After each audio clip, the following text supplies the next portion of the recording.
I'm hearing myself. You hear yourself? Yeah, I'm hearing myself. Hello, hello. Yeah. Testing 1 2 1 2. Okay.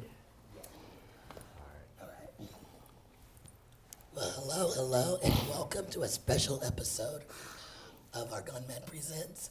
We're dealing with beyond the surface and dealing with exploring some deep, real conversations about men's health. I'm your host, Lady Madeline Patterson.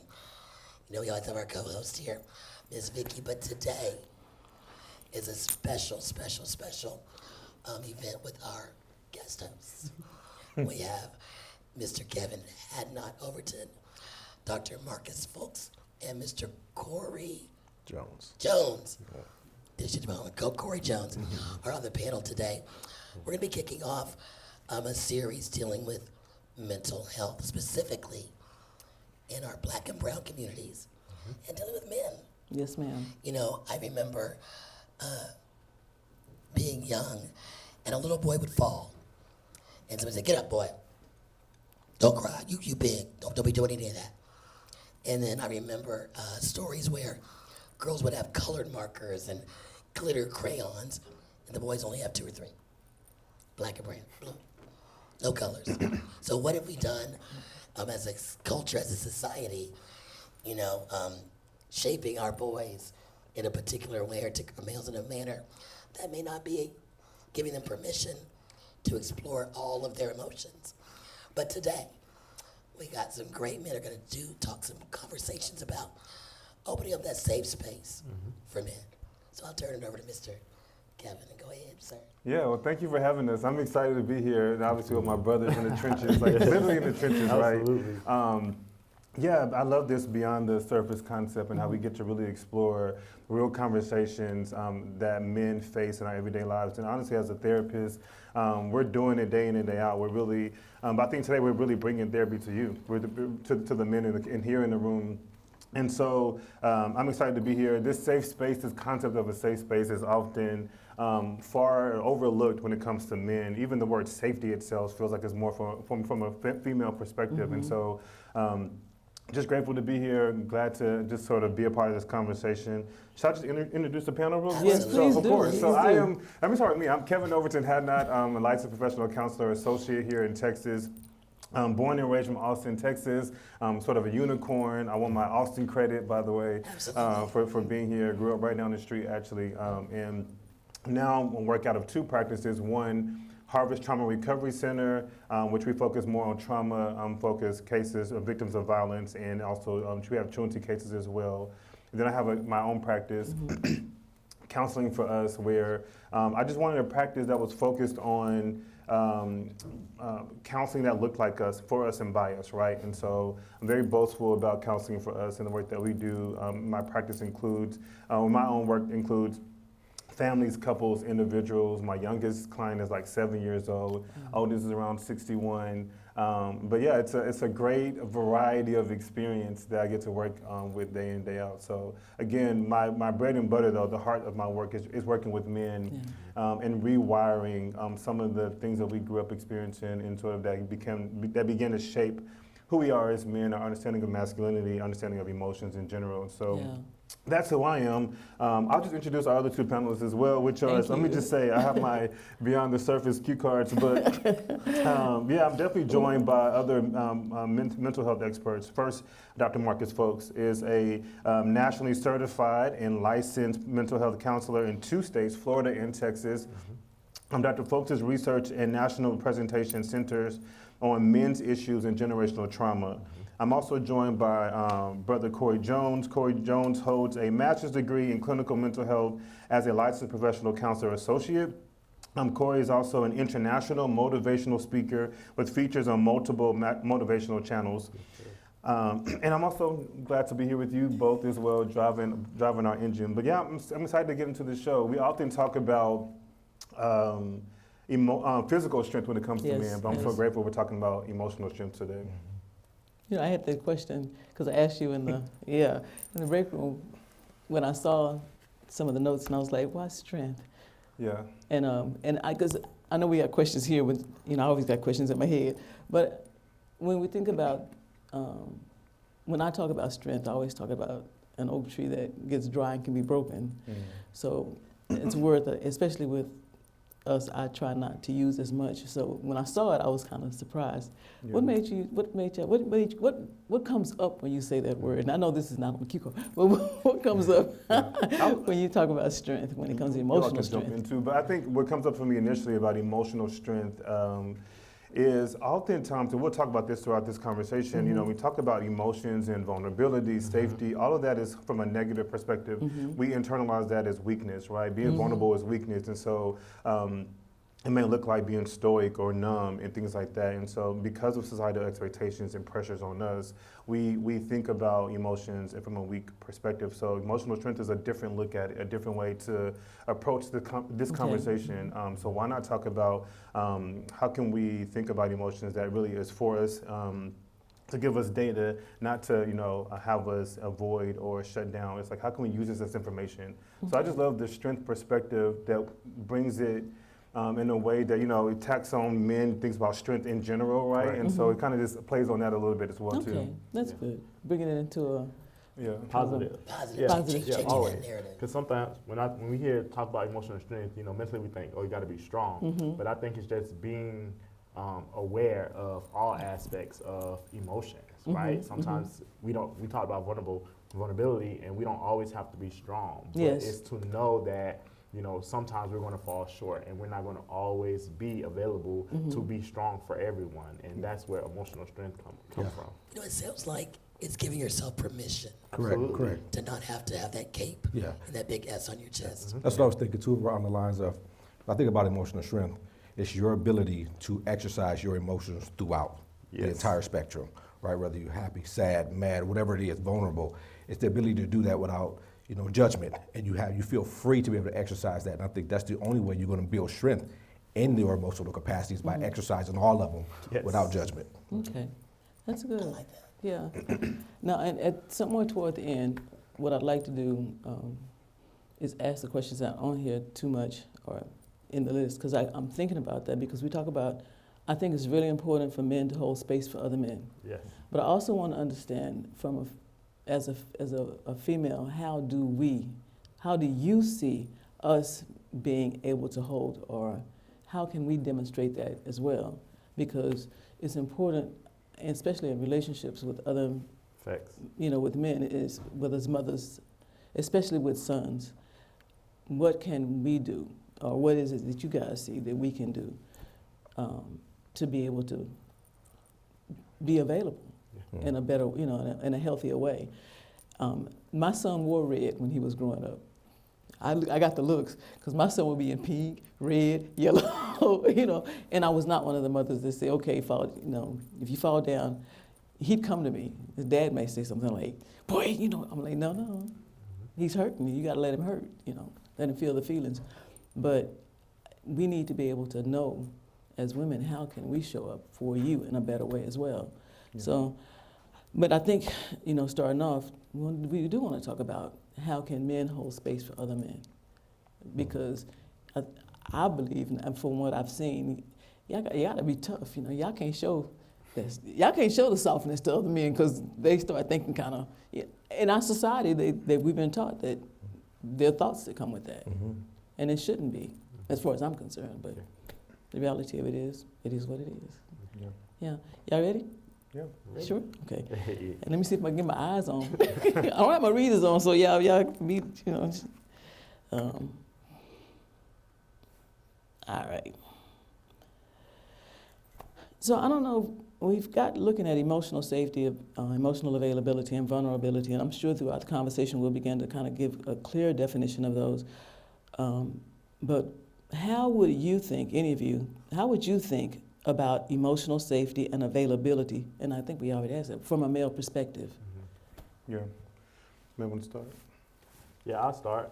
When you think emotional safety and vulnerability, it's creating an area when an individual can be their true authentic selves and not necessarily have to, you know, hide who they are or hide what emotions is present when triggered or when not triggered, right? And so when we talk about emotional safety and emotional availability, it's being true to your true authentic self and expressing yourself and allowing a space where you can be sad, you can be angry, like Corey mentioned. You can be mad. You know, that's what I'm hearing when I talk about emotional safety. When I think about it, I believe emotional safety and vulnerability does exist, but within the black community and brown community, it doesn't. I feel like if we were to really express ourselves in certain settings, we'd be looked at as the aggressive black male or Yes. brown male, right? Other people can express their vulnerability and their emotions and it not be deemed as that. And so I feel like it does exist. I feel like we gotta know where to do it at, because I wanna be my authentic self.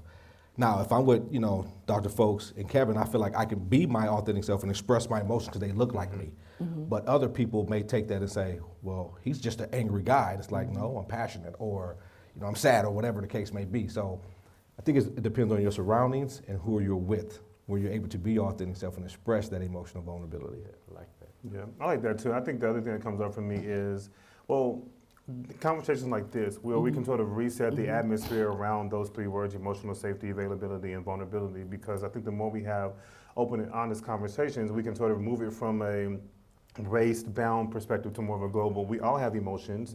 Now, I may express them differently. It's one concept that comes up for me. But the other thing is, like, even in our own community, like being able to rewire around, I have an emotion, it does not mean I have to sort of act or do something because of it. And also sort of even be mad about the emotions I'm having. It's like, how can I honor that? I am angry, right? But how can I go deeper than that? I'm angry because I'm frustrated, or I'm got embarrassed, or someone sort of like hurt me in a different, in a interesting way. And so it's trying to like slow down the conversation of just to figure out, hey, I have an emotion. Now, emotions are not race bound or not gender bound. We know that both genders have emotions. Both have emotions equally. It's really just understanding that men do struggle with them. They struggle with identifying them and articulating them. So when we can think about that from a perspective, we can sort of say, okay, it's not about race, it's not about gender, it's not about anything other than me as a human and what I'm experiencing. Okay. This question is probably, it may come up, the answer may come up in here, because the second one is, in your work or in your personal life, how do you cultivate emotional safety and availability? Well, I think for me, what started, we talked about this in our last episode, which is like I had to really understand my emotional vocabulary. It was very limited at first. I only knew 4 words probably. I think I behaved in the different emotions, which is different, but recognizing what those emotions are, rejection, fear, hurt, or all those things, I had to kind of grow my emotional vocabulary first. And so I think that's, for me, in my own personal space, helped me just appreciate my experiences that I'm having. It's based on something that happened to me, and I don't have to sort of get sad by it or even get embarrassed from it. So that's kind of where I started. But even thinking about men, I was talking to a man yesterday in one of the sessions, and just how he structured his home, and he's a faith-based man of faith, and his hierarchy is sort of men leads the home, women's more submissive. That's how he set it up. But I think he had approached it from like women are here to help you, and one of those ways to help is to support through emotional support, right? And not so men can have that on themselves. And so really just in my work reframing that you both have the emotions, and maybe she can access them a little bit differently, faster, in a more helpful way in their marriage. But I think just sort of normalizing that, man, you are a human, you have emotions, and you can not be shy about them, but learn to sort of discern and articulate in the safe space. I would also say I recommend things like this, like where us as Black men can get together and like, I would call it here, let our hair down, but no pun intended. But in a way that kind of makes us feel normal. But in a way that makes us as guys feel safe, and comfortable, like just processing stuff together that doesn't come with judgment or shame or fear, basically. Okay. One of the things, as you all were talking, what came up for me is a lot of reflection personally. When I think emotional safety, it's just me reflecting, because I didn't have a name for a lot of the emotions I have felt through my life. But becoming a therapist and being more aware of the different emotions, like it's levels to different emotions as well. Even one thing I do with my clients, I do a lot of reflection of feelings, right, in regards to their emotions. Yes, it's a counseling skill, it's a technique, it's a basic level skill, reflection of feeling. Sometimes when I'm talking to my brothers or I'm talking to my clients, don't even have a title for it. They don't have a name for it. And then when you reflect that feeling towards them, sounds like you're a bit embarrassed. And that's where that sadness came from. That's where the anger came from. And it was like, wow, embarrassment. I never even thought that, that can be attached to an emotion, right? And once they label it or they term it, then they become more aware of that emotion. And that helps with that emotional safety as well. Just being like fully aware of the emotions they're experiencing and naming it. That's good. Yeah, I like that. I was thinking something completely opposite when it comes to emotional safety. I feel like it's something that you learn at a very young age. What I would say is my father wasn't in my life, so I didn't have that get your punk self up, you stop being soft. My mother allowed me to have these emotions. And so that's a skill that I've learned at a very young age, and now that I'm older and I'm married with my own children, I feel like I can practice that emotional safety, but to a degree, because you still got to know who you're with and how to show up in those spaces. Now, I'm very comfortable with who I am and when it's time for me to express my emotions, but I also got to make sure that the people around me who I express these emotions have the capacity to deal with those emotions. And a lot of times they don't, because they don't know your background, they don't know your trauma, they don't know your triggers. So I feel like it's more psychoeducation when it comes to teaching those ones around you, this is how I need you to show up for me so I can be vulnerable in my emotions. Because when all that came up, and I think I shared this with you guys in another session, is that working for probation, what I often came up against was a therapist who did not look like me. And the first time they would see, they'd see an angry other person that don't look like me, and they'd be okay with that. But if a black man got angry, the first thing that came out in the therapist was fear. We need to get this guy out of the program because he's angry and fearful. He might do something. And the anger didn't surface in me because I'd have to address that. Yeah. So in your work as professionals, how often do you come up against therapists that you have to kind of school on that thought? Because you're right, black men and brown men can only express in safe spaces, but when you're working in a system or you're in a system, those spaces are not safe. And even if you're on the street, because I can remember several instances where my son was just walking, and you have to be, it's a certain way you have to be safe. And it's sad because we still have to teach our boys there are certain places that you cannot show up authentically because you may end up dead.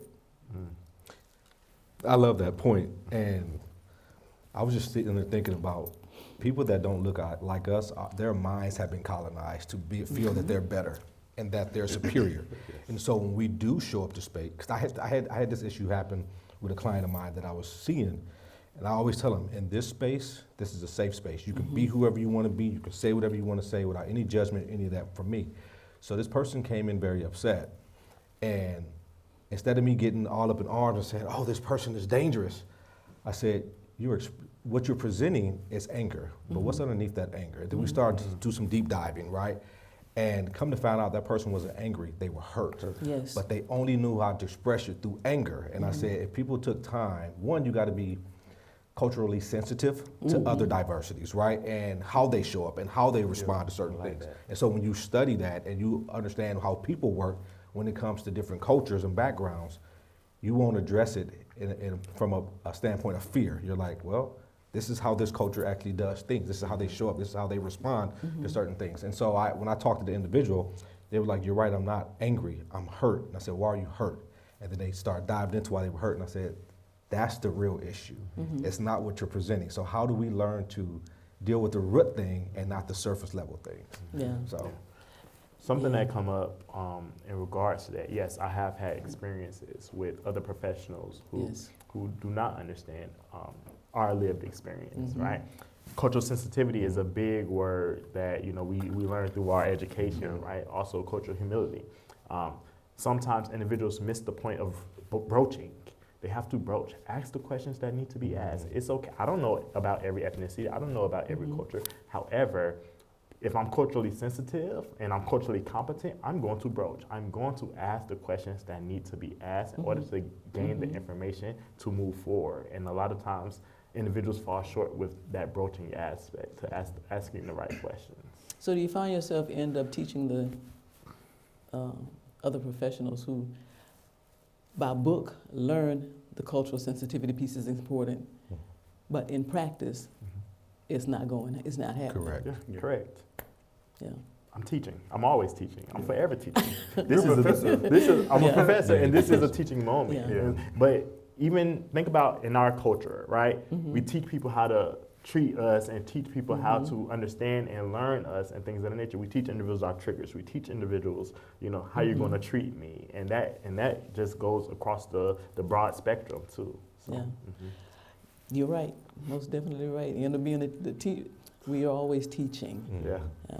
I would say really quick, I haven't had a lot of experience of dealing with like colleagues in that perspective, but really some of the clients that come to Harvest or to my practice have probably been with some other therapists, and so who have been obviously identified as a Black person. So when they come into my room for the first time, they're bringing in like maybe the trauma of previous experiences or negative experiences, and so I think what I try to do is I think because I can sense they're already sort of still nervous about even my new experience with them, and kind of how I may treat them sort of similar to their old therapists, or not bashing therapists, but just giving you the perspective that they come from their own experiences. But I try to normalize, hey, I see you, what you're going through, kind of maybe giving new words to what they thought it was. Is maybe anger as like a surface, as a primary feeling or emotion, but there's probably something more deeper than that.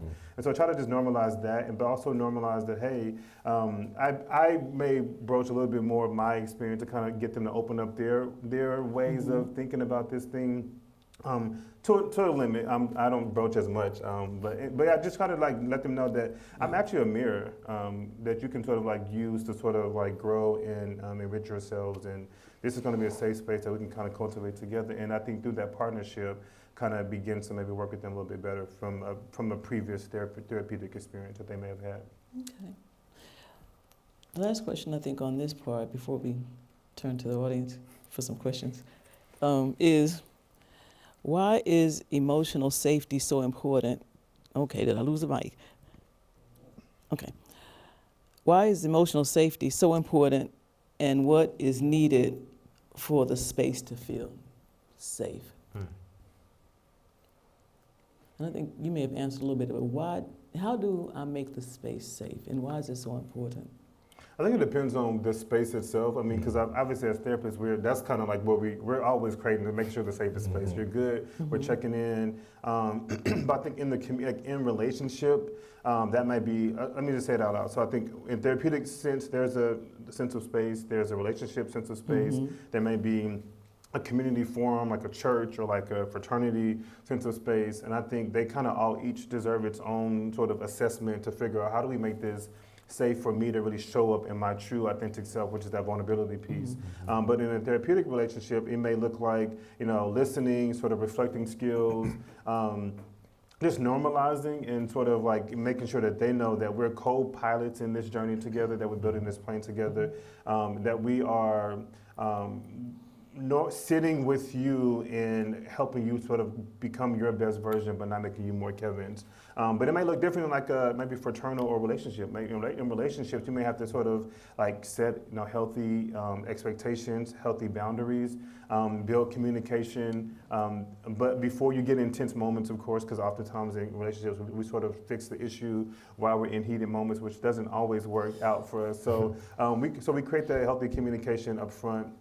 So that's sort of what comes up for me. I mean, but thinking about it from different buckets is probably more helpful to sort of not sort of universalize it across the board. Sense. Yeah, I agree with that, because everyone's emotional safety or safety needs are different. That's right? true. Kevin might not need the same safety as I need in a specific space. So yeah. I think I love the fact that you kind of like broke them up into sections. One of the things that, especially in relationships, I know with men, this is a real thing. Say you and your partner get into it, and you start to not even get into it. You come to express your feelings and how you see things, and then that person therefore takes what you said, and then now they in their feelings and feel some type of way. And I'm like, it's not even about you. I'm talking about how I'm feeling. And so they flip it, and now they're telling you how they feel. And I said, well, that's not a safe space, because if I'm coming to you to talk to you about how I'm feeling, what I'm going through, and then you turn that into you, and now I'm finding myself having to comfort you, you just completely took all the focus and attention away from what I was sharing with you. And I'm trying to be vulnerable. I'm trying to have this emotional safety in this space, but you robbed me of that opportunity because you made it about you. And so I feel like, especially in relationships, and you asked this question, how can women make it more safe? Just to receive what is being given. And sometimes that emotional safety is not even you giving a solution, but just listening.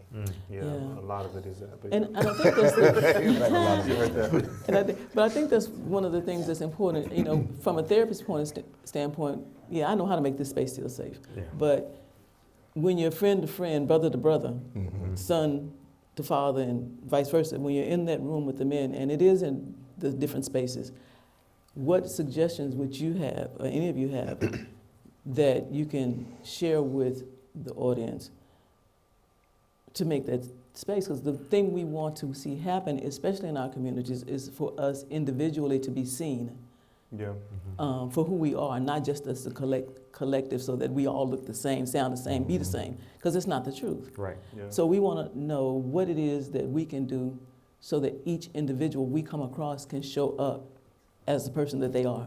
Yeah, I think one of the things that come up for me very strongly is we think about everything more external all the time, and we forget about the internal piece. I think for me, what comes up is, yeah, we want the safe to be space, but we have to define what safety looks like. I think you just mentioned that. Yep. Like, what is safety so that I can be authentic and be vulnerable? Is it me sort of being around the right crew? Is it sort of maybe sharing stories?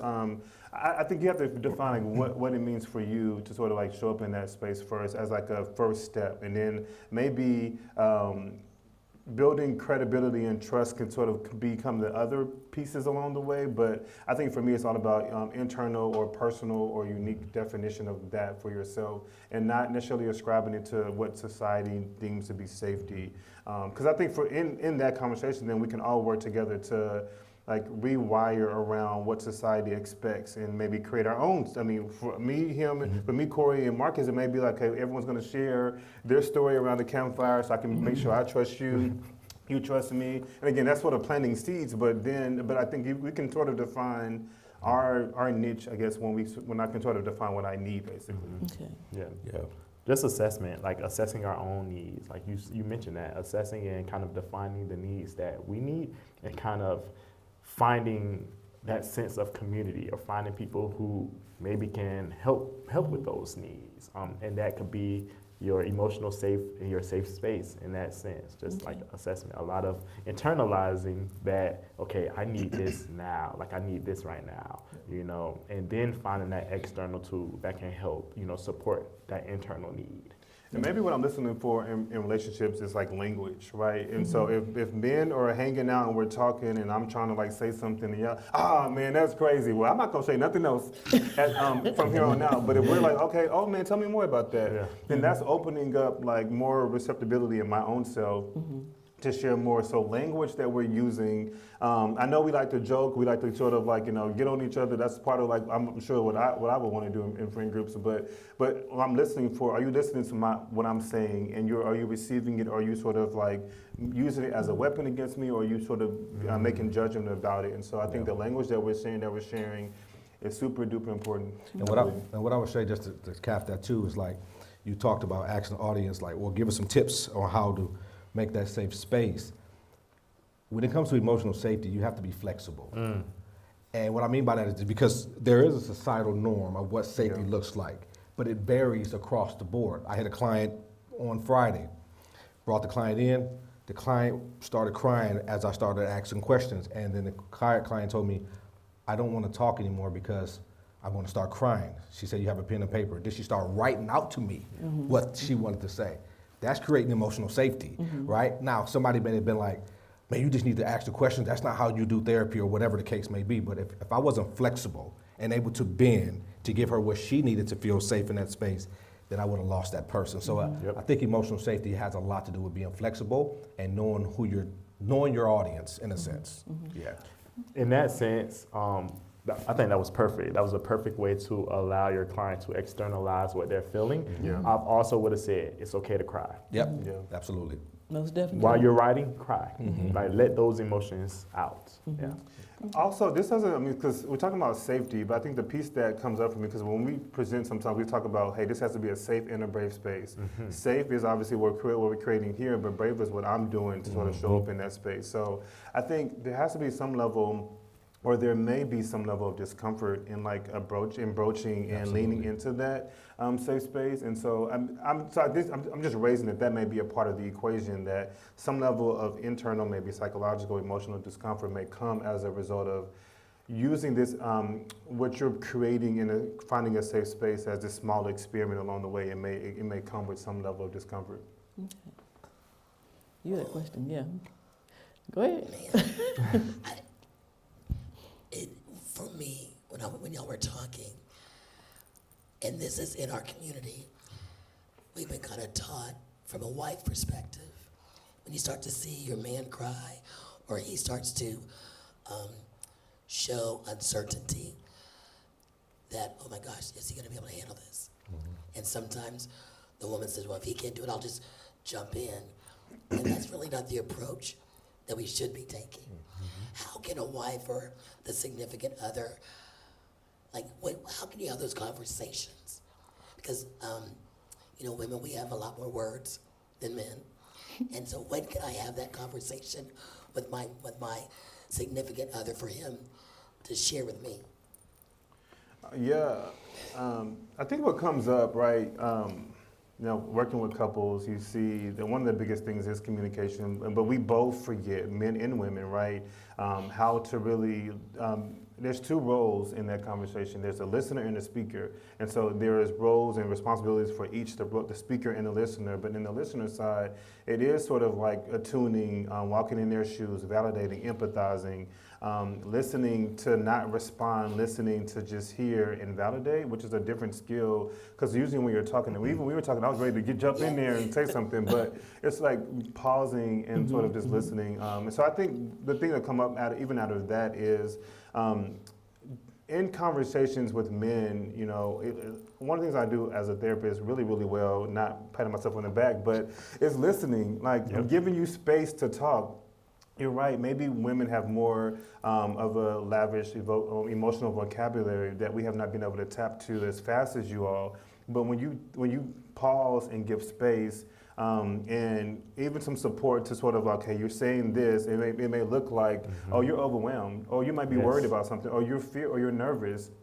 We can we feed some of those words and practice some of those in our football huddle, AKA the counseling room, right? But yeah, I think a helpful tool, if you're asking what could be helpful, is listening more, and also giving pause. I'm sure what you were alluding to is that you can name things that right away, but we can get there, but I think we need some support.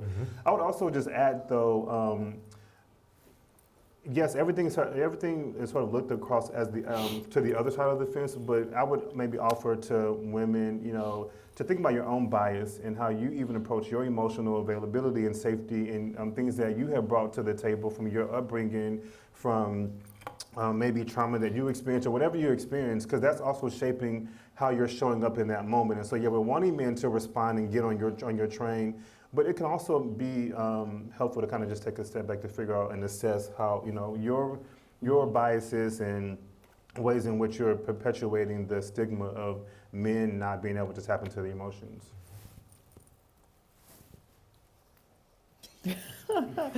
Baby, you good though. My baby good. Anyway, so if emotional safety and availability are this important, why are so many men struggling with them? And then what can we do to change that? So in the next part of our conversation, we'll break down why men are often conditioned to suppress emotions and how we can start rewriting that narrative, creating spaces for men to feel safe, seen, and supported. That is so good. Yeah. So good. So, why do men struggle with emotional availability? Yeah. I think, I asked a couple of men. Yeah, there you go. Yeah. Um, Let's see what the audience thinks. I'll start the conversation with this, and we maybe can ask some other guys to chime in. I asked, what are some men this question: why do men struggle with emotional availability? So a couple things that came up was, one is really when they answered it by saying, what are the emotions that are available for men to use besides good? What are the acceptable emotions that we can portray without being criticized or seemingly insensitive or offensive? Another male said, every time we tried as boys, we were told to be quiet or be tough. Most of our boys had, in this person's experience, they had emotionally deficient mothers as well as lack of seeing emotionally available men. Right, so there wasn't a role model. Another thing was like there was toxic masculinity portrayed, lack of understanding and support from female counterparts. And then a shunning of emotions. I think that is probably a big piece of it. And then the last one that I asked was about, they had mentioned that just the absence of safe spaces to express emotions that came up for me. But should we ask the audience? Go ahead. Do we have a microphone? Or how do we want to? Can we? When we ask you all the questions, we have a microphone. Why do you all feel like men struggle with emotional availability? What comes up for any of you all, if y'all want to share? Don't be it's a safe space. It's a Safe space, y'all. Safe space. In our live studio audience. Kevin wants to answer. I believe we were just taught that way. I believe we were just taught that way. Just like me, I'm like a emotional guy. Okay, I get it. But then my dad be like, you gotta be a man. You gotta be tough. Suppressive, and then it's just like it's so hard. It's like even when I'm dating and stuff, like why you're not so emotional? It's like, Yep. I mean, I can't tell you why. It's like I'm not sure if I'm safe to tell you. It's like I'm not safe. Am I safe to tell you everything that's been going on? Am I safe to express myself? And it's like I'm afraid that they're going to use that against me. Like if we have an argument, it's like okay, that's like a little punch in the gut, if that makes sense. Yeah. So it's just a fear of people, just using my information, put it that way.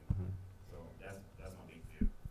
Yeah, I heard you say oftentimes it sounds like what was passed down to you was that you were not able to sort of share emotions and express them, and then even some of your experience more recently probably was more I guess the emotion was weaponized against you at some point. It was sort of held in the back pocket, and as soon as something came up, you were they were using that against you. To target you. Yes. Yes, and it's just like, okay, now I'm like, I don't know if I can trust you now. It's like, you're going to be using that against me, or tell your girlfriends, like, oh, yeah, he's this punk, da-da-da-da. And I'm like, okay, now look at you twice now. It's like, no. Yeah. And that's oftentimes, I don't know if y'all want to chime in, but that's, even and I'm working with couples, it's really helpful to have both in the room to really to reset the atmosphere that both persons are having experiences, both persons are having emotions, and so we have to begin to build that practice with each other to sort of reset the system and kind of set expectations. Okay, when I say this, first of all, I'm saying how I feel. We're both going to be trying to do that. I feel this, I feel that. Not your, yesterday someone came in and said, you're a no good dad. That was what the wife was saying because of her experience with him.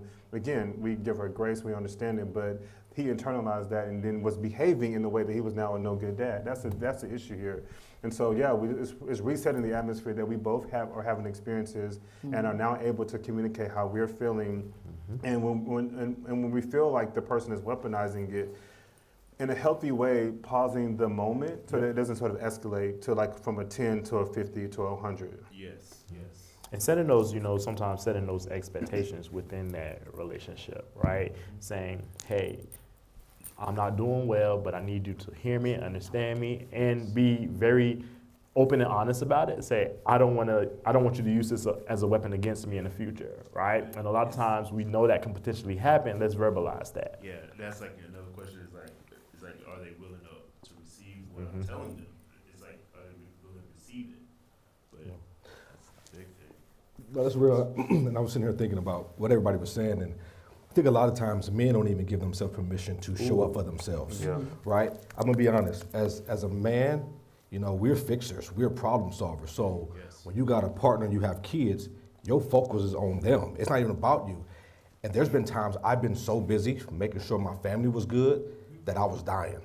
And the moment I slowed down and heard my thoughts, it was the scariest place to be in, was in my own mind. Because now I had to sit in a space and deal with my thoughts. And I'm like, wow, how do I sit with this? How do I deal with this? Am I crazy? And so I think a lot of men suppress their emotions because, one, they're too busy to deal with them.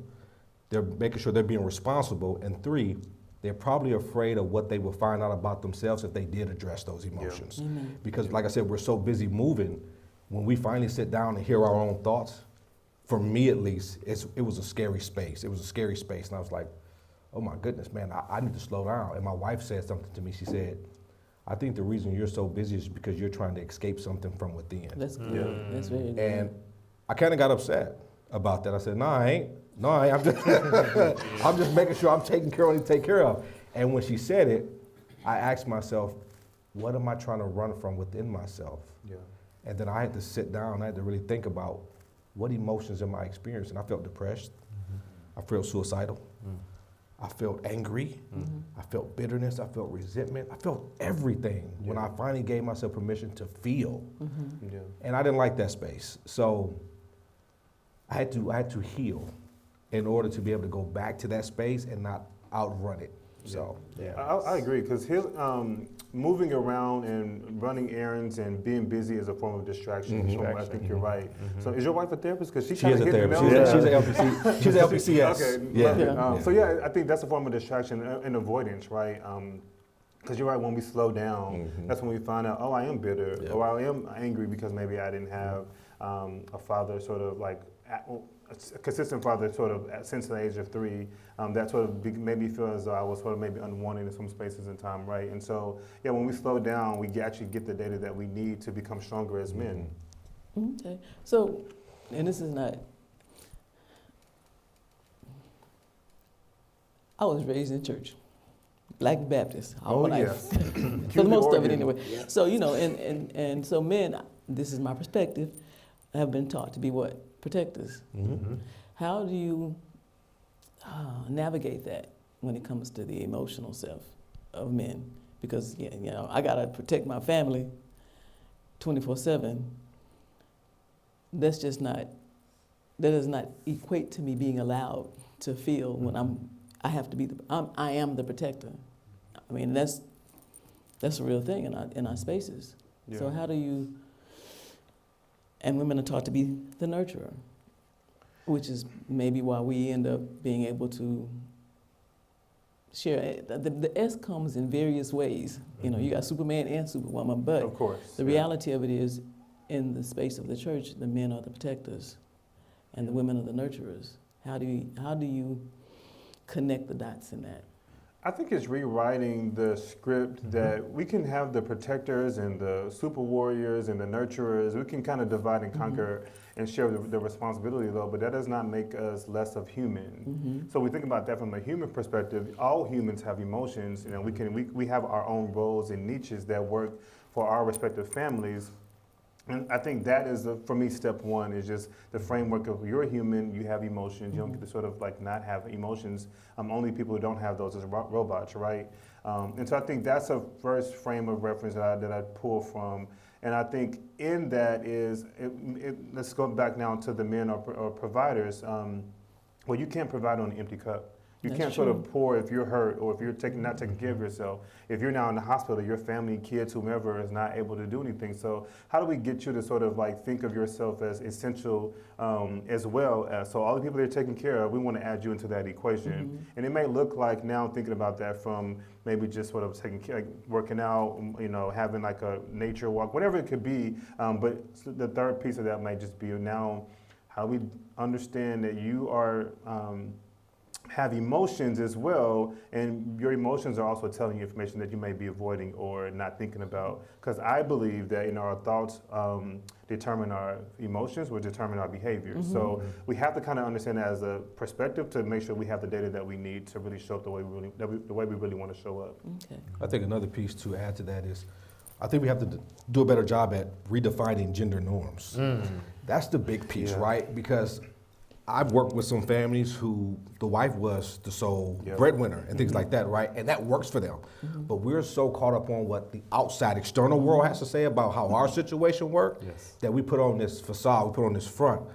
And I think if we redefine what gender norms are, now there are some things that need to remain as is, but oftentimes I feel like if we redefine what those gender norms are for our household, I ain't talking about the world, but for your specific household and how things work, I think men will be able to show up the way they need to, the way that our women want us to show up. But because society has said, these are what the gender norms are, you're the provider, you're the nurturer, I don't agree with that. I feel like men can very well be nurturers. Almost We're not given the definitely. opportunity to be nurturers Yes. because we're so busy providing, right? I do both in my household. Yeah. I do a lot of the cleaning and the cooking in my household. That's not a normal gender male role, not. right? And I provide. So I do across the spectrum and it works for my household. And my whole thing is this: a happy spouse, a happy house, not a happy wife, a happy life. You know, so that's how I look at things. Yeah. Well, and I like, I'm like you, I like that, but you know, you're right. As people, we always look out. We're looking from an outside perspective and not trying to assess what the needs are within, Yeah. and that can be a dangerous thing sometimes. Anybody got any questions? Audience questions, thoughts? Are y'all agreeing with that aspect? I'm seeing some head nods. Yeah. I think a piece of it that goes unsaid too is like when you talking about relationships, like it's important for both people to be able to give the other person something else too, right? So we're talking about like how can women, thank you so much, how people can show up. Sorry. Can y'all hear me? She's recording. That's all. Okay. I think to your question, I think if both of us are focused on somebody may need, if I can help the other person in another way, like that's how I'm going to show up for that person, right? So it's not just about like you said, like staying in one specific area. Like today I may need to clean up. Today I may need to cook. Like being okay with understanding that that's going to change, and holistically showing up and being okay with that. Absolutely. Absolutely, yeah. Yeah, don't have the outside world in your inside house. Yeah. Yeah. Yeah, I like Like the song says, sweep that. Before you try to sweep around mine. Yes. I don't know if this is in here, but it's probably not going to come out in a way, because I got to process it a little bit. But culturally, what are some things that we can do to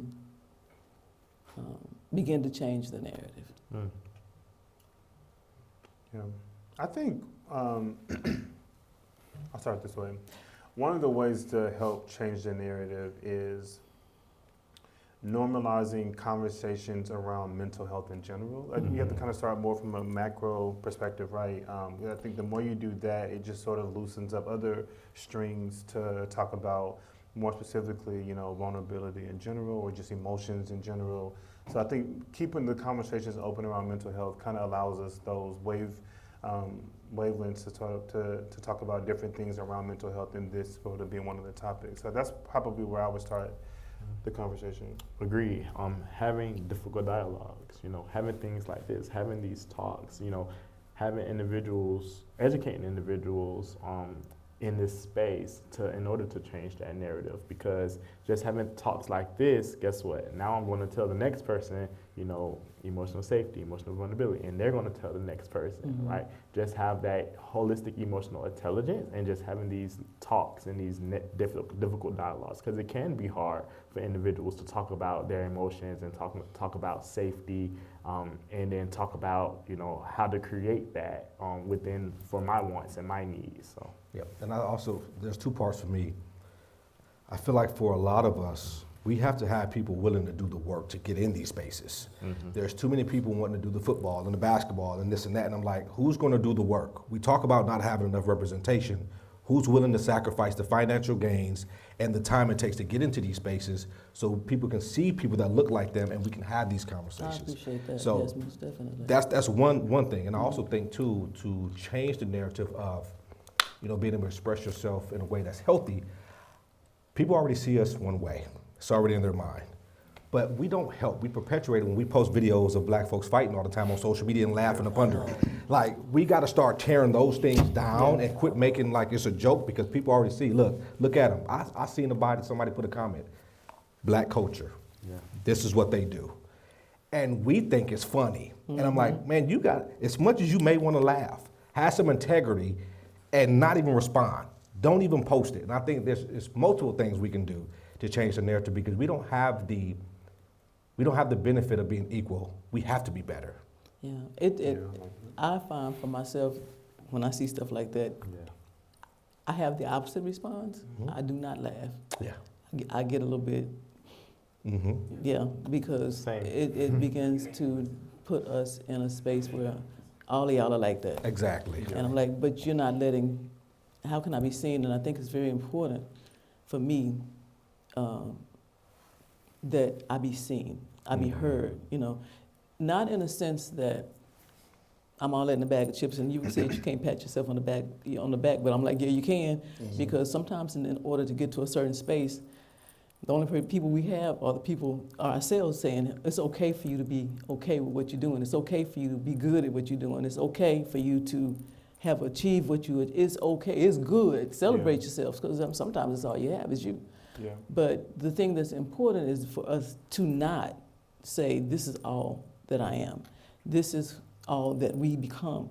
How can we begin to show up as who we are if we're laughing at what society is saying we are? Already poking fun of it. And what came up for me is, again, everything is external. Everything is like this more global. How can we change the global narrative? And it may require us initially to change our own narrative, right? And we probably need to do that. I guess I feel compelled in this moment to bring up maybe normalizing therapy as an option to change your own narrative, your own view, your own perspectives, biases. Because I think most of the conversations around emotional safety and availability, you may not have that practice and courage to do that by yourself, and that we can normalize that, which is why therapy is important. So we go and can work on like reshaping our own perspective and narratives, sitting with our own emotions, identifying our own emotions, building our own emotional vocabulary, toolkit, to really then go back and manage effectively in our own communities. And so maybe through role modeling from therapy out could probably be a part of the equation. Well, I like what Dr. Folks said earlier is about, and I'm going one person at a time. Yeah. It's who I'm going to show up in front of right now. Yeah. So it may be just the one person I show up in front of today, or who I show up as when I'm on the street or when I run into somebody at the grocery store, one person at a time. Yeah. I was thinking when you were talking about the social media, there in our culture, we want to be seen. We want the minute. I don't know this. Somebody said the other day, it's tax season time, so we want to have their fly outfits. We're gonna have all that. We're gonna look a particular way. But it's right. You guys were talking about. It's really the inward work that needs to be done. But in that being seen, that's why those videos go viral. Because I'm seeing, look at my likes, and honestly, I think it's a trick of the enemy. But where you're really you're perpetuating that narrative for that validation, because they say some attention is better than no attention. So how do we? I know it's one person at a time, but at the same time, it's seeing us, seeing you all out there in those spaces, saying the things, making therapy the it thing. Yeah. And I say it from that perspective, not as a cliche, but right now it's, we don't do that now. Right. Versus, no, look what's happened with me. See, my journey, we just talked with Pastor Quentin. And Pastor A.J. Quentin was very open about what happened with him. And because he did that, and he's respected, it's like, oh, well, I guess it's okay. That's a good point. And I'm a realist. I keep it 100 on panels and everything I do. I feel like in order to change a lot of it, most black people are involved in church in some shape, form, or fashion. Yep. pastors have to normalize therapy. You can love God and your therapist. Amen. And so, because we're told ain't nothing wrong with you, it's the devil, go pray it out. It's like, no, people really got stuff going on. Yep. And if we keep saying just gonna pray it out, and these kids don't know how to pray, their mama ain't covering them, their daddy ain't covering them. We have to start normalizing therapy in places that black folks frequent, which is church. That's just the bottom line for me, I think, because we skip that piece. And I know for me, I was told, boy, ain't nothing wrong with you, go sit down, go pray. Well, I don't know how to pray. I don't know how to pray for this particular thing. And so as I got older, I dealt with a lot of trauma as an adult that I had as a kid, and it's not attractive. It's one of the ugliest things you can wear, your childhood trauma as a man. Because people say, why do you respond that way? I don't know. I never knew. I'm still dealing with stuff. I need to introduce who I am today to this little boy that never met me as a man. And so I feel like if I'm going to be in church my whole life, because I grew up in a lot of church and I've never got this, is you just need to go to God. Just take it to God. I can do that, but I think God equips therapists and put people in place to help people. So I think we got to normalize stuff like that in ministry if we're going to be there. Amen. Amen. I'm glad you said that out loud, because that is, you're right, that is a part of our culture. And that is a narrative that I'm grateful that we had this conversation today with Pastor Q, because this is now starting to happen in churches and in communities, making it okay to have that conversation. It is. It's crazy. We'll go to the MD if something's wrong. Your eyes, your knees, your arthritis acting up. And a lot of it is coming from our mental health, from our minds. I mean, not saying, I think I'm sick, but no, our mind drives a lot of what's going on in our bodies because we hold it. But that's another story. And I'm thankful because there are a lot of pastors now that are talking openly about mental health. That's good.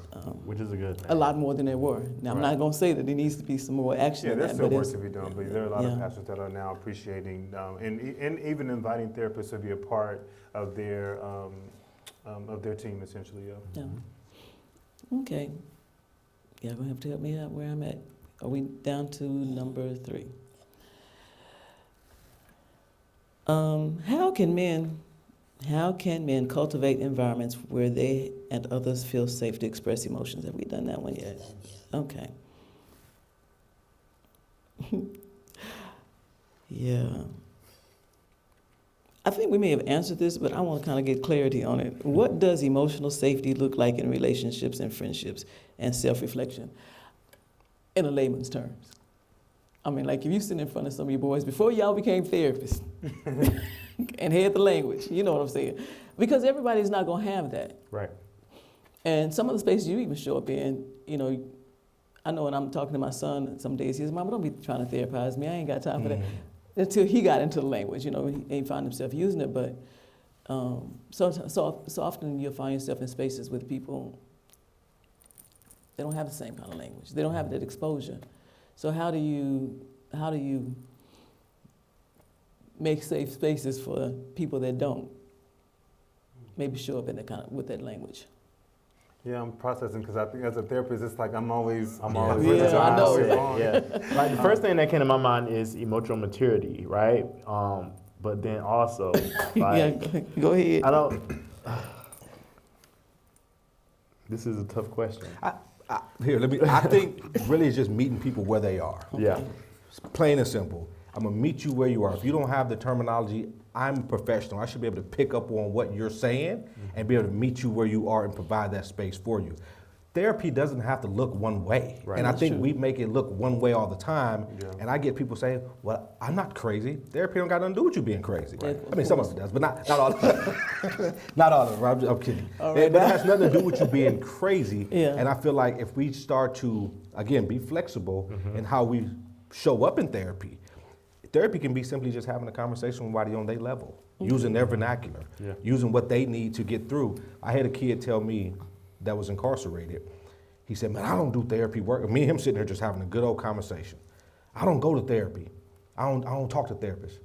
I said, we just had a therapy session right now. He said, oh, that's what that was? He didn't even know that he was in therapy the way I addressed him. Okay. And he was like, man, I like this. He said, I got to go back to the unit, but I don't want to talk to that type of therapist because they ain't cool like you. So I just met that kid where he was at, and and it allowed him. I'm talking about this kid got a lot of stuff under his belt. It allowed him to do therapy the way he needed it, and not the way he thinks it looks. Yep. You know, I think, and I hear, that's perfect, you know, because I think sometimes as people that sit on this side of the, or whatever, as therapists, we don't do that. And I think we need to kind of think outside the way therapy has been defined to make it do what it needs to be done, especially when we're working with some of us. But say, for instance, back in the day, before I even got into the work, there were so many times, you know, way back in the day, when most of the times there was so much violence or domestic violence, especially around football season. So in that space, when you know, people are in those conversations, how do you begin to have real conversations about emotions in that space? You see what I'm saying? It's when Muhammad Ali and what's his name, the other one, Evander Holyfield, they're in those fights. How do you have, I mean, when the male spaces, I'm calling, and that's what I'm calling it. How do you have men have real conversation about and show up vulnerable with emotional availability and safety in that type of space without the therapist in the head thing? I mean, you're right. Most of us are always thinking that way because it's how we're built. But how do you show up like from people that are not therapists? I think you'll get there in like that particular environment. Because I think we want that outcome, and that outcome is very like sweet. We love it. Men sort of being vulnerable and having emotional safety is like the desired heaven on earth. I think, you know, part of it is going to take, like I said, being okay with discomfort and really challenging the norm. So if I'm hearing my brother say, "Oh, that's crazy," or "that's messed up," whatever, it's like, no, let me push back in a way that shows my own voice and also displaying my own needs. I need you to hear me on this. This is maybe different and weird for you based on your upbringing, but I didn't, you know, I need X, Y, Z. And so pushing back and challenging any norm, redefining anything that you feel that is out of alignment with who you are.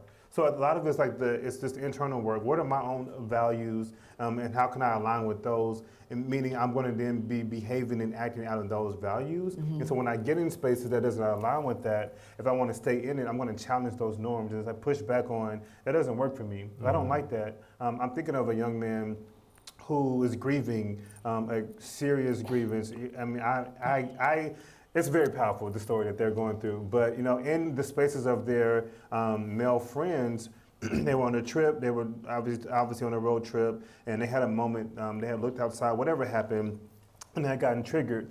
But rather than sort of like, I'm not saying everyone should go around and cry, but the way they expressed their grievance that moment, they were crying, but they put their head over their shirt for about probably an hour of that road trip. And then, but I guess the friends thought they were asleep, but they were actually like crying, but didn't want to show their male friends that. And so it really is like letting them know that, man, you're grieving. Like that, let's normalize that you had a moment. Grieving is sort of not linear. It sort of comes and goes as you experience in life. And so I helped him really want to get comfortable with that was your grievance process in that moment, and it's normal to do that, and it happens from time to time. But if he felt courageous enough, really maybe proactively letting his friends know, hey man, we're going to be having fun. We're going to be out talking to girls, whoever he's talking to. But I may have a moment. It may look like crying or maybe shutting down for a moment. Don't try to fix it. I just want to let you know that's coming up for me. And giving him the tools and the words to sort of express it in that moment. And so I think just pushing back on norms that we think are norms, but really are out of alignment with who we're really wanting to become. Go ahead. I do have a question. So, for our young boys that may not be in an environment at home or at school, and they may see this, do you all have some tips or something that if they're searching for that emotional, they may not even realize it, but they come across this video, what can we do for them where they may not have that space? How can they cultivate something within themselves, or how do they, what can they do to kind of reach out?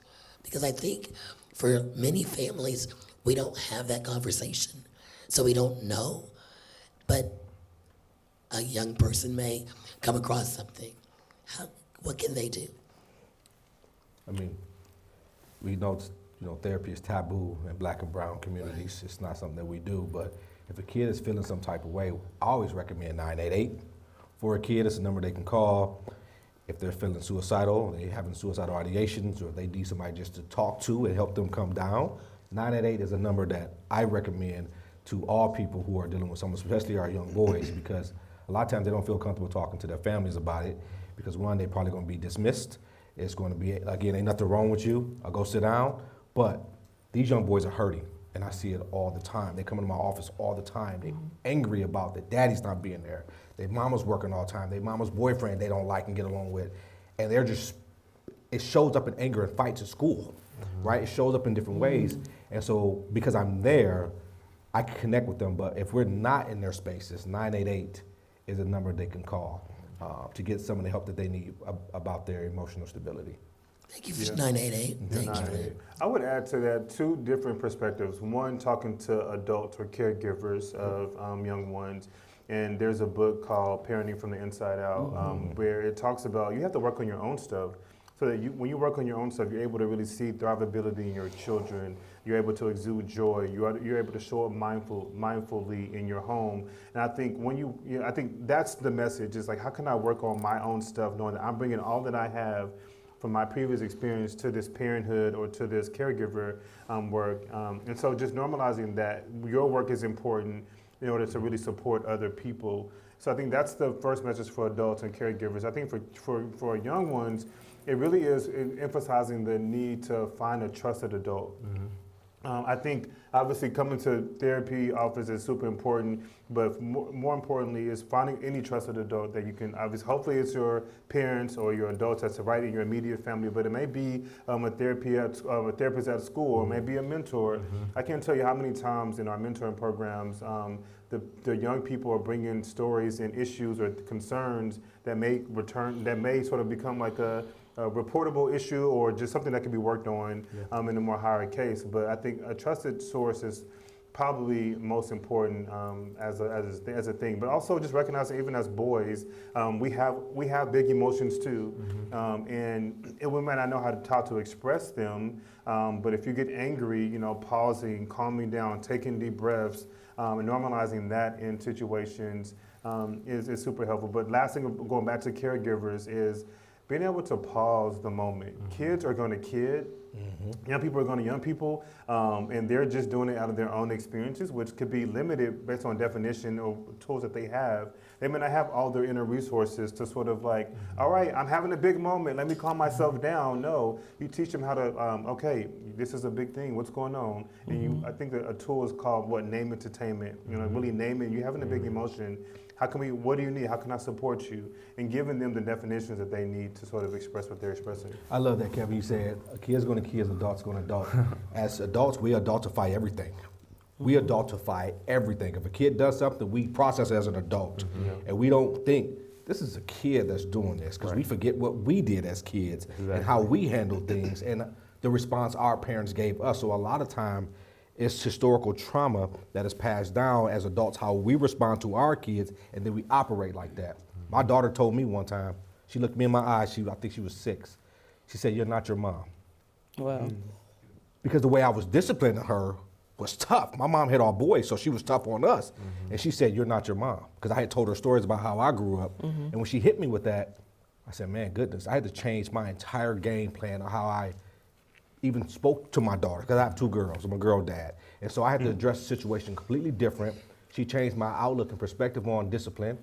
And I said, all right, what do I got to do to make sure what didn't work for me, this is obviously not working for her, stop that.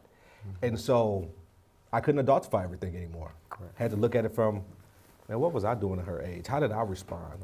So it just changed a lot for me. But I think when she said that, it put me in check. And I was like, wow. Well, it's kind of like letting, because I have a 2-year-old in my house, and she's big. I mean, when I say she's big, she's big personality. And so when she started screaming, I let her scream. I mean, literally, because that's who she's. And I think sometimes we try and, as adults, especially when we don't want to hear it, we try and squash that. But you can't, because you end up squashing the child's personality. Absolutely. I was going to say, Will, before you move on, parents want better behavior. kids want to feel better inside. And so Yeah. when we fix the internal with kids, they show up better. Yep. So they're only basically able, like we said already, they're only Yeah. behaving in a way that they feel. And so as parents, we got to reverse what we need and the priority of the priority of what's being worked on. Yeah, I don't try and fix the parent, Yeah, the yeah, child. good I try and fix the parent. That's because Yeah, in my estimation, definitely. that's where the work starts, is on the parent. Yeah. You guys are hitting on a really sensitive topic for me because I have a 4-year-old and my son's autistic, and I think Mm-hmm. I had to learn how to parent based on what my son needed, Mm-hmm. not what I didn't get as a father, right? Yeah. And I think that, and when we reframe the conversation of what does my child need, that's a better way to show up versus, oh, well, this is what I had growing up, so Right. this is what I need right now. My son needs me to hug him right now, or Right. he needs me to redirect him, or whatever it is, and I think that has helped a lot of it. So I think we can look at what our kids need first. Yeah. If we can frame it from what our kids need first, I think that's going to be the best way to kind of show up. Yeah. Yeah. You know, that's a really good point, and sometimes parents don't know what their kids need. Because they don't know what they need. Right, and so it's almost as if when you were talking earlier, and even with this situation, we do what we know to do. But how do you know when you're messed up? And I don't mean like, I'm not saying like how do you know? How do you know when it's not working? Yeah, like how do you know? When does it click to go, wait a minute, let me change my behavior so that their behavior will change. My daddy had to teach me that because it was interesting because if I wanted my kids' behavior to change, me doing the same thing over and over, Yep. was gonna do. I had to change my approach. Yep. But that took me realizing that I had to change my approach. The challenge for some of us adults, we've arrived. It worked for me. We had no issues. So what happened to me is gonna work for you. And that's just the thing. We do have issues. We do have Yeah, exactly. man, absolutely. What I had to learn is I had to stop parenting from my trauma. I was parenting out of my own trauma, and it did not work. And my kids, I saw it. I saw the look on their face. I'm like, this is not working. So I stayed in constant prayer. I said, God, I ain't never done this before. I don't know what I'm doing. I only can do what I was taught and respond that way to my kids. But what Kevin said, it's a lot of inner work because I'm dealing with the inner me, right? And I said, if I can fix me and not use, it's projective identification. It's a term that we use in therapy where everything I felt about me, how I brought up, dumping it on my kid and responding that way to my kid, I said, I have to stop. My daughters call me for everything. My daughters sit and talk with me. My daughters want to take me to go get something to eat. I said, because that's what I wanted. And so I had to create what I wanted that I never got. Sometimes they don't even call my wife. They'll call me, Dad, what you doing? Or Dad, what's going on? Or Dad, this and that. And it's weird for me because I'm like, how do you care for me that much and love me that much?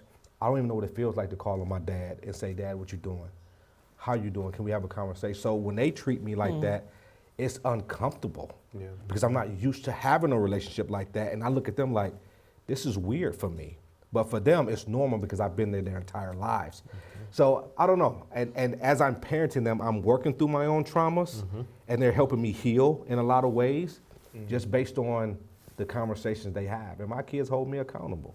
I taught them that. I love that. I was going to add, because what you're not saying yet that's very important is that even as we're grown men or adults, we have an inner child in us too. Oh, absolutely. That really is the essence and source of how we're trying to parent and show up for other young people. And so I think the more work we do for that inner child that's in us, that's really screaming out, hey, I need help, I need a hug, I need you. I want to know that I was loved. I want to know that I wasn't abandoned, or even if I was abandoned, I want to sort of metabolize that emotional feeling about that. And so I think the inner child in us has to be healed and metabolized and worked through in order for us to really show up to work with our own children. Yeah.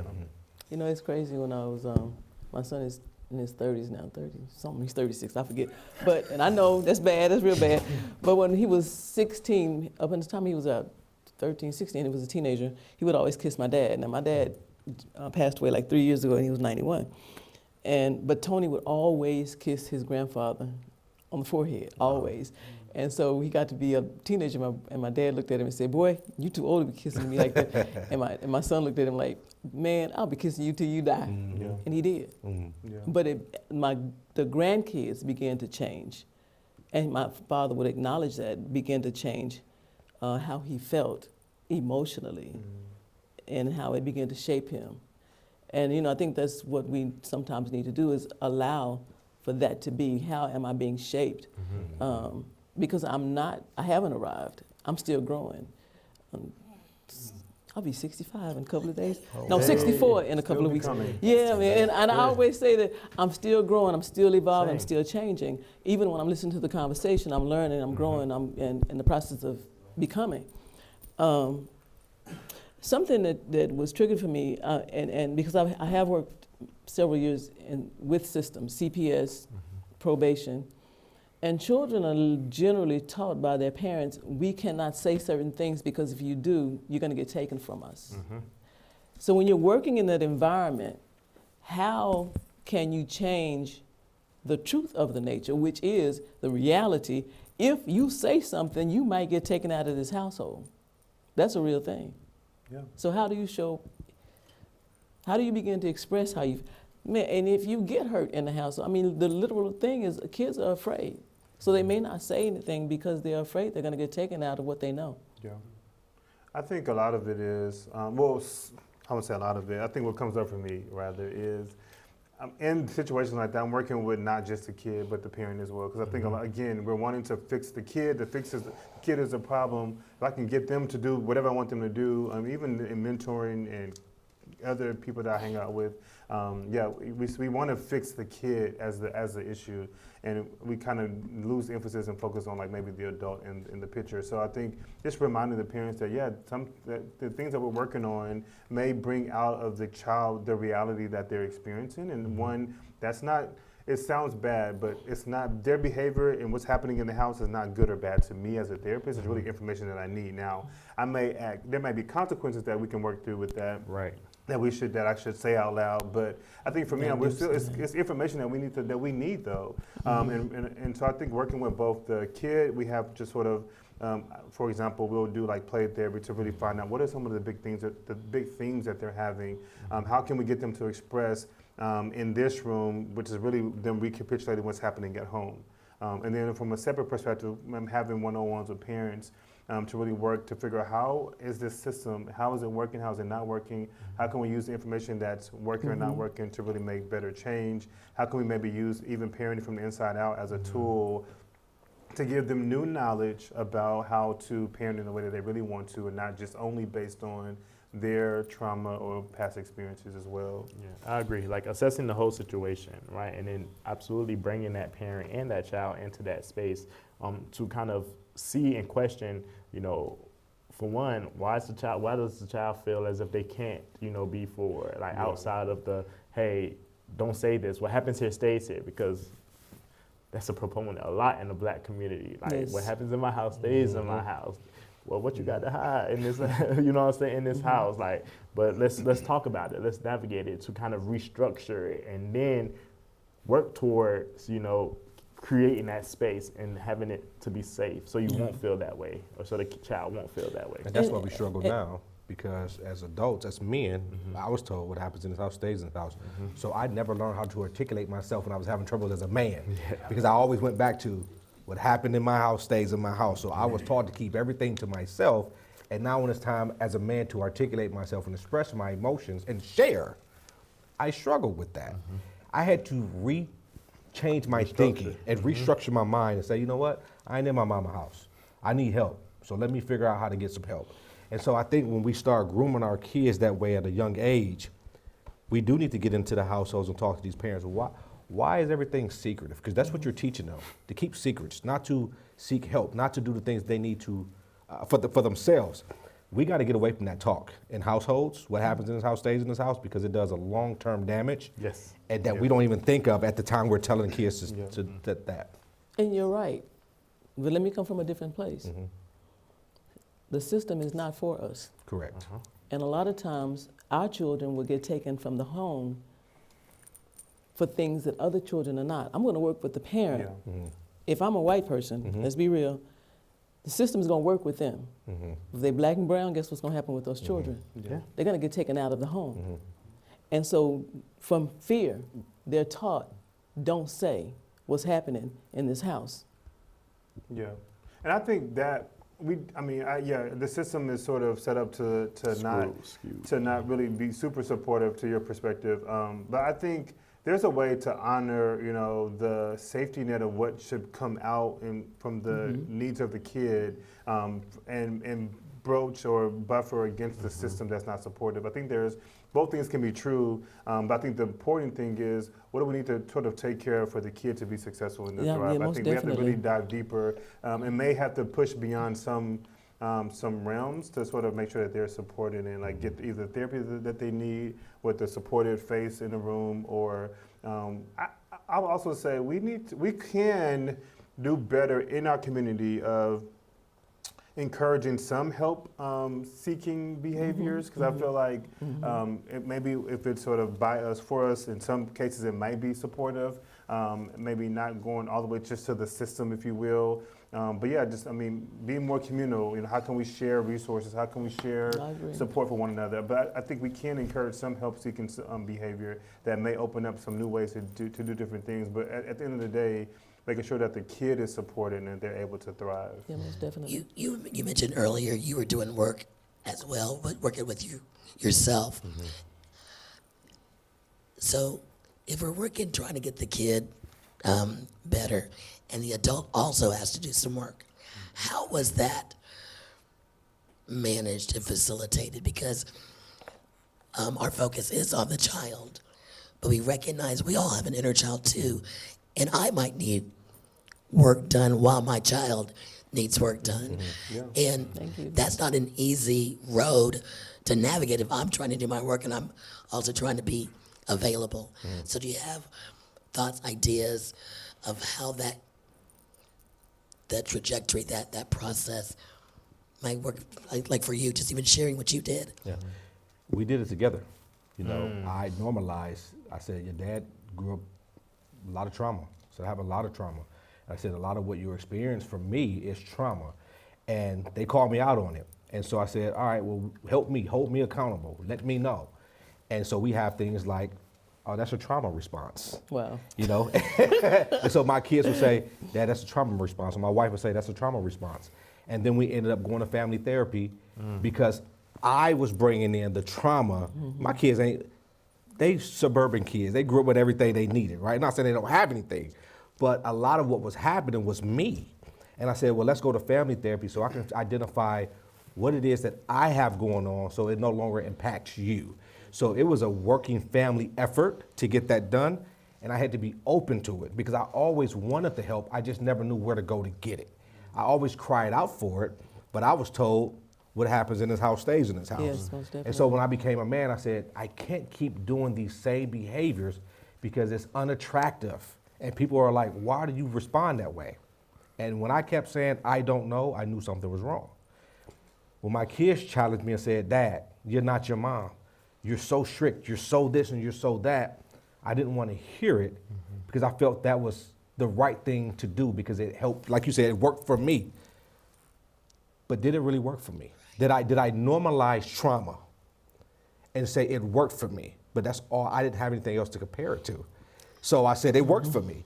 And then when I realized what my mom did wasn't normal. It wasn't normal, but that's what she knew. And so I said, I gotta break this stigma. I have to break this cycle. And we did it together in family therapy, and I did a lot of work on myself, and then I got into individual therapy, and I realized I had a lot of stuff going on that I was unhealed from. Because I use the word healthy and unhealthy because because so much of what is, so many things in our culture, the spirit, is what we see is normal, and it's not. It's not healthy at all. So it's like, what are those things that are working? What are those things that are healthy? Because my mom used, truth story. Okay, now I'm older, so if I did something in my grandmother's house, my mama was gonna beat my behind, my auntie was gonna beat my behind, and my grandmother was gonna beat my for the same thing. Same thing. And so that's what it was. But that's normal. It's normal, right? I'm just, in that sense, what I understood growing up was because all my friends used to go get that switch off that tree. That's normal. Right. You see what I'm saying? But I think I love this word, discipline. And I think the word discipline is used in a negative connotation. Discipline comes from a Latin word disciplus, which means to guide and teach. We don't guide and teach our kids. We'd rather whoop them into submission because it's easier for us to get it done than it is to teach them and explain to them how this works. If I take it biblical sense, Jesus never whooped any of his disciples. He discipled them. He guided them. He taught them, right? But it takes a little longer to disciple or discipline someone because you have to show them. Exactly. You have to take time to talk to them. So I said, let me start giving my children a voice. I didn't say shut up because I said so. I said, tell me what you feel. Yeah. And then she started talking. And so I then created a space for her to have a voice. And not just with me, but when she get into the world, she has a voice. So there's a lot of things I had to unlearn and do over to make sure my kids can do it. Because a lot of that stuff, shut up because I said so. And I couldn't even ask why. Because I said so. That doesn't help me. Tell me why you want me to be quiet, right? I never did that to my kids. I said, you know what, if you got something to say, go ahead and say it. If I don't like it, we'll talk about it and we'll figure out from there. But I'm not going to rob you of your voice because I don't want you talking, because I don't want to take the time to discipline you. I just want to beat you into submission and get it right. Do we have the same story growing up or something? 'Cause I'm up here. And I think that's a whole different story. Because, I mean, that's a whole different conversation, a whole different show, because that's the way, that goes back to a slave mentality is what we were taught. And so, but that's a whole, that's a whole different story. But also some of that goes because of what was happening at the time. So we have to also take that into most definitely consideration. And that's what I'm saying. So much of this is something that, from the place that we come from, is normal for a reason. I'll put it to you like that. So we have to look at it a different way. A lot of good stuff coming out of that, but I think I'm lost on where we are. So we're towards the end. This has been so good. We're into practical steps for emotional availability. And I think that's the last part, See, conversation. Yeah. There you go. It was, God, this was really good. Let me just do this for our closing part. Y'all give us some key takeaways from our conversation today. These, if they don't get anything else, some things that you guys can leave, each of you just impart on our audience. And from the audience, is there anything that you would like to? Or are there any questions before they do? Any questions or feedback? Go ahead. Yeah, please. You want to take your mic out there right quick? Yeah. Come, Sonny, go get this one. I'll get this one. Hold on. And there go my mic. There you go. The question I have is, I guess what was the turning point for you all as therapists, but men who seemingly are emotionally available? Like, what was the turning point that helped you decide that it's right for me to be emotionally available? Like, what event, what theme, what issue, or something that you can help us, or men who are not normally emotionally available? Like, what made you decide that you can be, so that may help me be more emotionally available? Great question. For me personally, and within the work I do with my clients, we get tired of holding everything in because eventually it's going to come out, and it's going to come out in an unpreferred method. So therefore, we don't always want to be tired. We don't always want to be drained. So in order to have that emotional availability and vulnerability, I created a space personally that allowed me to be my true authentic selves. And then my clients has done that as well too, because they're tired. They're tired of, keeping everything in and internalizing everything, where, creating a specific space can allow them the room to externalize things, to not hold it in, to have that safety and support from their tribe or their community. I would say, I think for me, it didn't really start. I mean, my courageousness in that didn't start until I was in therapy, because I think outside of that, I would have probably walked around with everything bottled up, or not even knowing that I have my own different emotions. So I think just being able to be with my therapist one-on-one in a safe space, it was just him and I really working through, what is Kevin's stuff? What has he got going on? What are some of the emotions that I'm avoiding, and why am I avoiding it? Therapy for me was really weaponized in a previous relationship, so I didn't even want to do it at first. So, but I think facing it, joining therapy, allowed me to slow down and process my own stuff in a way that's helpful and meaningful for me and what I have coming up in the future. So I think it was for me there. So to actually maybe it's only 6 years ago technically. That's when I started my own therapy, just to kind of begin that process of healing. Yeah, for me, it's just when I identified I couldn't hide nothing from God anyways, what's the point of pressing this in? Because I got tired of thinking about killing myself, and life wasn't as terrible as I thought it was, but it was just years of suppression. And I said, you know what? If God already knows what's going on, why am I putting people before him on a pedestal to be afraid to talk to them? Yeah, that piece It's right like, there. if you don't want to hear me, then you just ain't got to hear me. But I'd rather be a burden to you than you see me buried in a box. Yeah. And so for me, that was a turning point. I said, I'm not going to keep doing this to myself. Emotions are supposed to emote. They're supposed to move throughout your body. We hold on to them and we don't allow it, and our body responds in a negative way. And I said, I don't like this feeling. I'm done with this. I'm about to pour everything out. People say I wear my emotions on my sleeves, and I do. And I earned that because for so long I never did. I like that. Yeah, I like that. So. And here you go.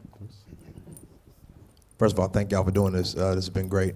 My question is, for someone who isn't ready to talk to someone yet, what pre-work could someone do to get themselves more comfortable to have those emotional conversations?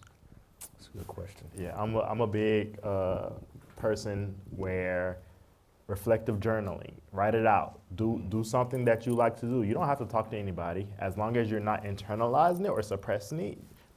Write music, poetry, write it out, journal, reflect your emotions, reflect your feelings, just get it out. And then eventually, when you have the strength to go talk to a stranger about it or someone else about it, then you can have those conversations, and it's already written in front of you. Yeah, I love journaling. That probably would have been my thing that I would say as well. I think the other thing I would ask myself, not that I'm pushing therapy on everybody, because I think what we're doing here is we're bringing therapy to people, because I think that's also an approach.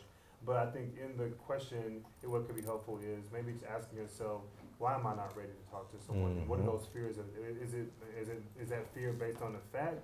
Is it based on my own bias or whatever? So maybe ask those questions that can help you unlock the door that maybe move you over the needle to some perspective.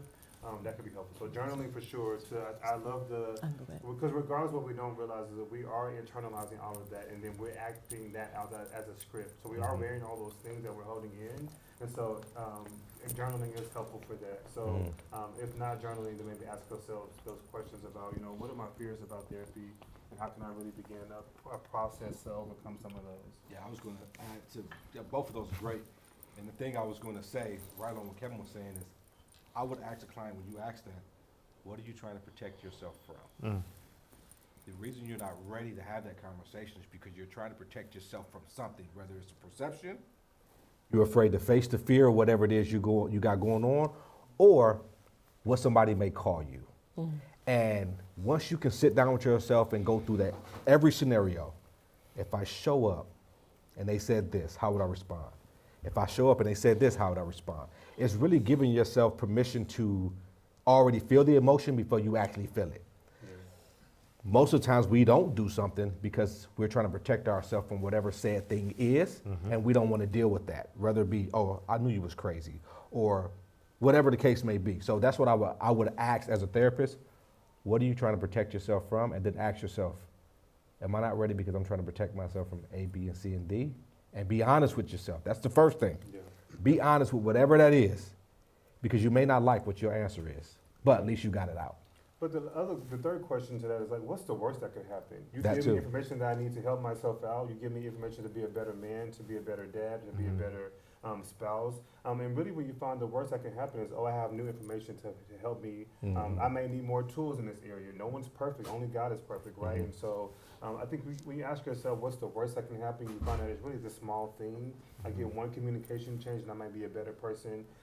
You think about the fear differently, I think. Okay. Thank you. Any other questions, feedback? Okay. So we'll do some closing words from our panelists today. Closing words. I think. Wait a minute, Kevin, your mic is dead. Oh. you about to say something really good. I just gave my mic. Okay, I'll use this one. I think, so closing words for me, what comes up for me is just an affirmation that I wrote down just so that we can take away as a practical tool. Today was really about, like, you know, emotional strength, mental and emotional strength. And the well, first thing I would say is from here, like a challenge that I would leave myself and all of us is to just do a check-in with ourselves. When men begin to check in with ourselves, we're good at checking in on other people, families. Are you good? You good? Cool. Mom's good. That's easy, but checking in with ourselves is a bit of a stretch and it's a bit of a difficult task sometimes. So the check-in that I would do is maybe take 5 minutes to ask ourselves, how am I really feeling today? How am I really feeling today?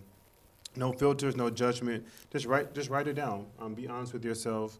And just give yourself the gift of that data. So that's sort of my first takeaway, which is a challenge. And the other one is just maybe use this affirmation. I am strong enough to feel. I'm strong enough to feel. I'm wise enough to heal. I'm worthy enough to be heard, which as men, we deserve to be heard too. In those relationships that you mentioned earlier, we deserve to be healed too. But no, I would say my emotions do not make me weak; they make me human. And piggyback off of that, I'm gonna say the women that I know and in my circle want men to be healed because and it's not and healing is something that I don't think is an automatic like this, and I think it's ongoing. Because life is going to be life, and the Bible does say in this life we're going to have what? Tribulation. So it's going to keep coming up. So being open to always understanding that I am going to continue to heal as life goes on. There's going to always be that space for me to heal. Yeah, that's good. Absolutely. Just note that it's okay to not be okay. And it's okay to, you know, sit with the feelings or sit with the emotions of not being okay, and that's okay. But it's the action that follows that emotion of not being okay. What's the next steps? What would you do? So my takeaway is to check in within yourself. One thing I use is how is my engine running? Is it cold? Is it neutral? Or is it red? Right? And red, anger, aggression. Right? Neutral is where we want to be at that baseline. And if it's cold, that means I'm depressed. I'm not with it. And then just kind of have those check-ins within yourself. And then talk to somebody about that. Say, hey, man, I'm not doing so well. You know, find that one person. That one person. It doesn't have to be a big, we talked about creating that space. It doesn't have to be a big space. You don't have to have 5 people to talk to. You know, find that one person. It could be a best friend. It could be a spouse, a partner, and say, I'm not okay right now, you know, and this is how you can support me and this is how you can help me. Just that one person. And eventually that one person will become 3 people. Those 3 people will become 5 people, you know, and then now you have your tribe.